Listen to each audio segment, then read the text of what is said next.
Monbiot claims that if we had coal-fired power stations, we would have 54 million tonnes of carbon emissions per year. Well, what he's doing, of course, is simply saying that if we have power stations which continue to generate electricity using either outdated methods or imported fuels as we are at the present time, he's not taken into account for some reason, inexplicably in my view, that we ought to be using new technology such as carbon capture, such as fluidized bed combustion and combined heat and power, all of which would reduce the CO2 emissions, in my view, to zero.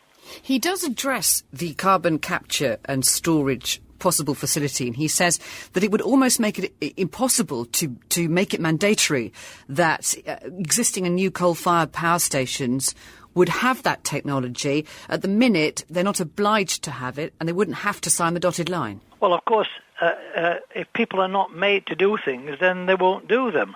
But there's no reason on earth why governments all over the world, and in particular in this country, cannot do what they said they would do, and that is meet the decision of the Kyoto Agreement to reduce the amount of CO2 into the atmosphere.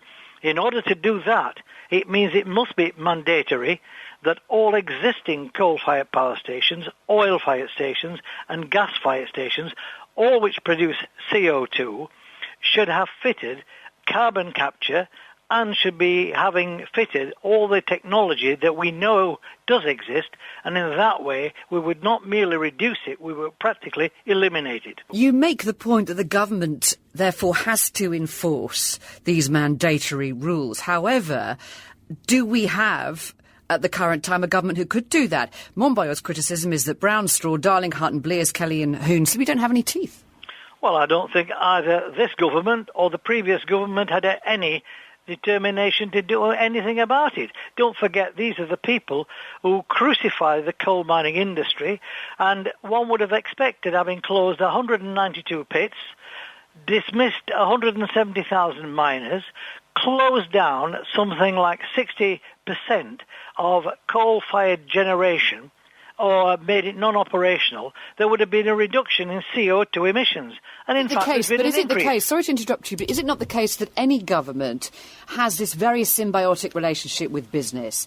And in effect, if the businesses don't want to sign on the dotted line, they won't, and government is frightened of alienating that business? Well, there's a simple answer to that. Take all the generating companies back into public ownership where they should belong. Take back in all the generating fuels back into public ownership and control, and make it mandatory. There is no reason why the plan for coal, which was signed in 1974, should not be reinstated. But alongside that, there should be a plan for energy consumption, and that means that the market for coal, and I'm talking about the market in terms of power generation or industry or domestic, also should have its part to play, and that can only be done by a decision of government telling those industries which they own on behalf of the British people what they must do. But which government is going to bring back clause 4, that commitment to public ownership, frankly, in this day and age? Well, in this day and age, the political party I lead, the Socialist Labour Party, there's none of the others are interested in socialism or even in nationalisation. And don't forget, there's a fundamental difference in nationalisation and common ownership. Even the Americans have got more nationalisation than we have, but there can be no doubt that if you want fundamental change and a climate reduction eventually leading to the total elimination of all CO2 emissions, then you've got to do that by government diktat and not leave it to the market forces of multinational corporations who are acting in terms of globalization and their shareholders. Now, you've challenged George Monbiot to a test. You say that you're prepared to go into a room full of CO2 for 2 minutes if he's prepared to go into a room full of radiation for 2 minutes. What's wrong with nuclear? What's wrong with nuclear is that it's absolutely deadly.